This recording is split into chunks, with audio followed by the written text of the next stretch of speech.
So we're here with David Urquhart, the Bishop of Birmingham, who very kindly come down to the office today to have a look around and talk to us. What did you think of your visit to the Birmingham Mail? I've been driving past the fort for years on the motorway and seen it go from factory to empty warehouse, and it's amazing. The whole floor taken over here by media is really impressive. Open plan offices, very high level of IT, good hospitality, and even a visit to the roof to look at the whole of Birmingham. Yeah, you went up there, you saw the cows on the roof as well. Cows were a big surprise. No milk being delivered though. No.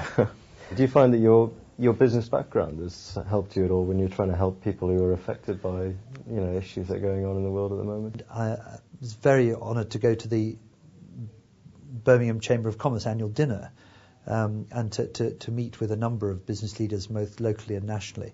And to be on the phone to Jerry Blackett and just say, well, how things are going, where are the tough spots at the moment, is something that I find is part of my ordinary daily life. You've been quite warmly welcomed into that community then, as a church leader into the business community. Yes, I've found a great welcome there, and also in our own Churches Industrial Group in Birmingham, which has chaplaincies at the airport and in other parts of the industry.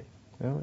It's not the only cause, of course, that you've spoken out, and you've been quite keen on environmental issues over the years, haven't you? The church has been engaged with that. After all, the story of the world in the Bible started in a garden, ended in a city, and we have an idea of the world that it's all precious to God, as well as the people in it, and therefore we should be good stewards of it. You and Vincent Nichols just the other day have spoken out, haven't you, together about the football on Easter Sunday. What's been the reaction to that one? Much as I love sport, and I'm passionate about sport, my love for Jesus is greater. And on the most special day of the year for Christians, I really think that non-essential work should stop. And a match, as important a match as this is for Villa, should be played on the Saturday or on Easter Monday, which after all is a holiday. And we should be able to have a rest to celebrate the Christian day. Okay, it's not the only time you and Vincent Nichols have courted controversy. I think there was one other time you both spoke out against I think it was lesbian couples conceiving using donated eggs and sperm. What's been the reaction to that or fallout? That whole area of scientific reproduction and so on, it's not something I'm an expert on at all. And so what we would want to see is that the scientific progress that's been made, which is certainly for some couples something that's been very life-giving and very remarkable, should go forward. In terms of sexuality, as you know, what the church teaches that the best place for sexual intimacy is between a man and woman married for life, and that's the best place also to bring up children, to have and bring up children.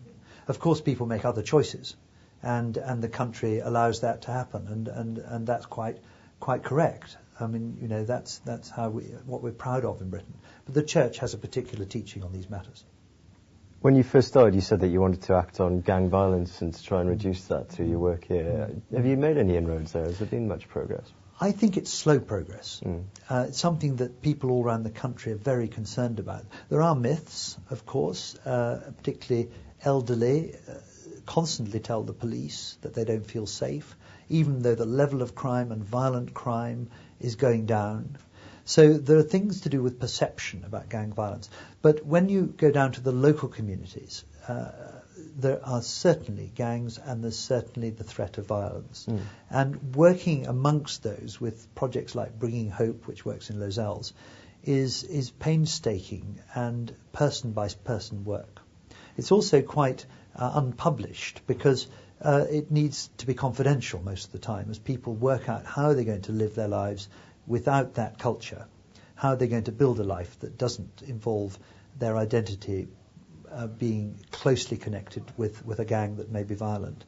And I think we could do a lot more in this area as a community, and I hope that will be the case in the future. Are people still turning to the church in a time of crisis? I'm hopeful about the life of the Church of Birmingham and the Church of England. We're starting a process called transforming church, and that has a double edge to it. One is church needs to change, another is that the church is an agent of change in society. Mm-hmm.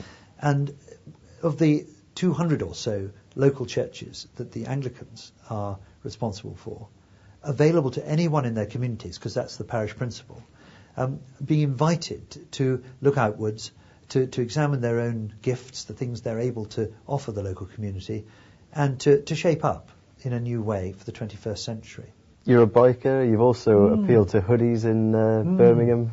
You're not your average bishop. How do you think you're perceived by young people or by the population in Birmingham in general? Just at a church on Sunday morning, which was at Yardley Wood, and a youngster came up to me and he said, "Hi, Bish, you're on your bike today." It was a lovely Sunday morning, and I really regretted that I hadn't brought the bike for various reasons.